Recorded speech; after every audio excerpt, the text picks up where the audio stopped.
अस्सलाम वालेकुम। Drama serial Jannisar जबरदस्त मोड़ पर आ चुका है। एक नौशेरवा के पीछे 3 औरतें हाथ धोकर पड़ गई हैं। अब तक तो नताशा को देखकर ऐसा लगता था कि इससे ज्यादा फजूल और ढीठ कोई हो ही नहीं सकता, लेकिन फिर फराह ने आकर ढिठाई के साथ साथ घटियापन की भी आला मिसाल पेश की। पहले खुद ने नौशेरवा को छोड़ा, फिर शादी की, फिर तलाक ली, और अब इतने सालों बाद वापस आकर नौशेरवा की जिंदगी में घुस के इसका कहना है कि फिर कुर्बानी भी मेरे हिस्से में आई क्यों? वैसे दुआ ने बड़ी समझदारी का मुजाहरा किया कि इन दोनों की बातों में आने के बजाय इनका दिमाग ठिकाने लगा दिया। नताशा को तो कुछ कहने के काबिल ही नहीं छोड़ा और इस फराह की लिपस्टिक वाली प्लानिंग भी फेल कर दी। और दूसरी जानिब फिजा और दुआ की मुलाकात का सीन भी काफी इंटरेस्टिंग था। अब इस फराज के भी बुरे दिन शुरू होने वाले हैं। अब आने वाली एपिसोड की मुकम्मल कहानी में आप देखेंगे कि फराह तो फजूल हरकत करके बड़ी मुतमईन होगी कि इस बार तो दुआ का नौशेरवा पर से एतबार खत्म हो जाएगा और इसे यही लगेगा कि नौशेरवा आज भी मुझसे मोहब्बत करता है। लेकिन नौशेरवा जब घर जाएगा और दुआ इसकी शर्ट पर लगी लिपस्टिक देखेगी तो वो इससे कहेगी कि लिपस्टिक आपकी शर्ट पर कहाँ से आई, आप फराह के साथ थे ना। अब इस वक्त तो नौशेरवा खामोश होगा, लेकिन वो एक बार फिर दुआ को यकीन दिलाएगा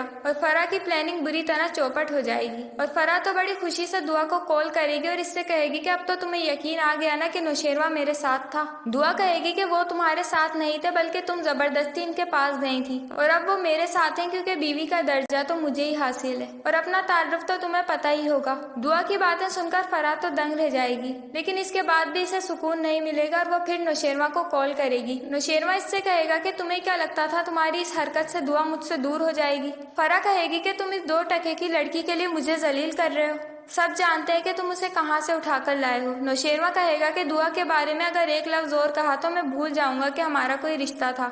और दूसरी जानिब जब फिजा दुआ से राब्ता करने की कोशिश करेगी तो फराज की अम्मी फौरन इसके पास आएंगी और अपने घिसे पिटे डायलॉग मारना शुरू कर देंगी कि बहन तो भाग गई, अब ये ना जाने किससे बात कर रही है। फराज भी गैरतमंद बनके इससे पूछेगा कि कौन है ये, और इसके हाथ से मोबाइल छीनकर अपने कान पर लगाएगा। दुआ तो इसकी आवाज सुनकर दंग रह जाएगी और ये खुद भी दुआ की आवाज पहचान जाएगा और घबराकर मोबाइल बंद कर देगा और फिजा से कहेगा कि अगर आइंदा तुमने इससे राब्ता किया तो मैं तुम्हें तलाक दे दूंगा, क्योंकि इसे इस बात का डर है कि किसी दिन दुआ वापस आकर इसका पर्दा फाश ना कर दे। अब देखना यह है कि ये लोग दुआ और नौशेरवा का एतबार तोड़ने में कामयाब हो पाते हैं या नहीं। तो आपको क्या लगता है, हमें कमेंट्स करके